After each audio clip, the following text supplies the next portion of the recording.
Okay, we need to talk about this book. Firstly, quick mention, look at that spray edge. Love it.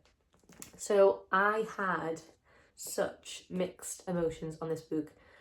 Like 80% of me absolutely loved it. I loved the world, the characters, the dragons. Oh my gosh. I also had to force myself to finish it because it was dragging. So let's get into why I thought that. So When the Moon Hatched is a romantasy with fae and dragons and elemental magic, all the good stuff, like everything that I love. The world building is like exquisite. It's beautiful. The descriptions, like how well thought out everything is. It's giving epic fantasy vibes. Like it's so detailed. I loved it. And the elemental magic is unique as well because they have to sing to wield the power, which is a different take. Well, I've never read that take on it before, so really like that as well. The dragons, oh my god, they are possibly my favourite part of this book. There's 3 different species of dragons. There's like hot dragons, which are the saber scythes, the cold dragons, which are the moon plumes. I love saying that word, moon plume. And there's like feathered dragons, which I quite like. It's given like dinosaur with feathers vibes, like what they imagine. Anyway, I digress. Feathered dragons, which are the molten moors. They're really involved in the story. I know that sounds stupid, but a lot of, so some dragon books, they aren't fully involved. However, there's so much dragon action in this. I was nerding out over it. And yeah, no, I love them. If you like Game of Thrones, House of Dragon, read it. It's my other favourite part was Khan, the male main character. Oh my god, this man is just like perfect. Like honestly, I'm not a massive fan of like books that make me cry, but this Khan, oh my god, I just want to like pick him up and put him in my pocket. He's just so cute. He's not morally great at all. He's not like my usual type. He's like morally white, no, morally golden. Like he's so good. He's just a lovely guy. So what I didn't like, it is initially quite confusing at the start. Like you are thrown in to this very intricately woven world, and it is a lot to take in. Like the first 100 pages, I was a bit like, what is going on? It was still beautifully written and brilliantly done, but it is, you're just like blonked right in it.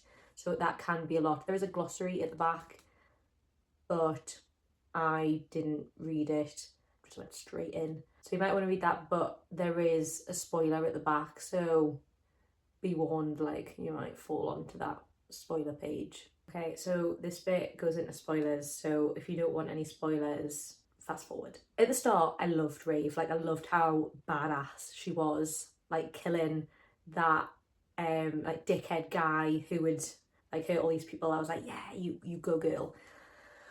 The second half of the book, oh my god, I wanted to like give her a shake. Like she was so infuriating. So I love romantasy, but I love it when they both want to be together and there's something else stopping them. Whereas in this book, like Khan is so in love with Rave or Elwyn and would literally do anything and everything for her, and she's just like, no, I don't want this perfect beautiful man. And I'm like, are you okay, hun? Like what are you doing? It's just so infuriating when they're just like, oh no, I can't be with you in case you die. Like I just don't like that. She was just like really annoying me, like, oh, I'm gonna go and get a mind weft and erase you. I was like, stop being a dick. Like this guy's literally like searched for what 100 phases to find little pieces of your dragon to piece it back together, and you're like, nope, just gonna forget about you. I was like, ugh, nah. So she really annoyed me. And I get that people would be like, oh, but she's broken, like she's been through a lot. Yes, like she has been through a lot, but if anything, I feel like broken people need love even more so. So I was just like, oh, what's wrong with him? He's too perfect. He's too loving. I was like, bleh. So I had to push through the last couple of chapters because I was just infuriated. I think I just love a happily ever after, and I was just like, I don't think I'm gonna be getting one in this. So yeah, that's my when the moon hatched rant.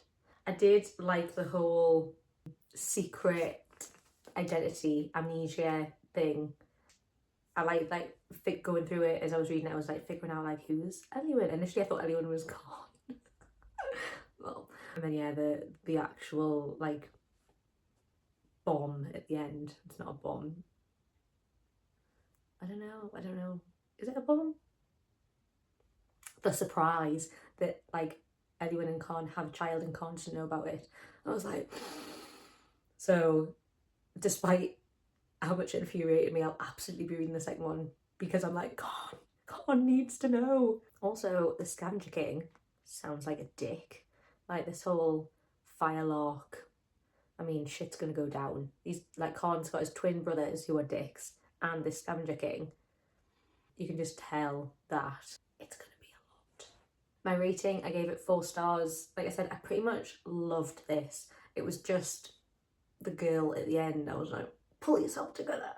If you like fae, dragons, elemental magic, even epic fantasy, I feel like it's very like epic fantasy-esque.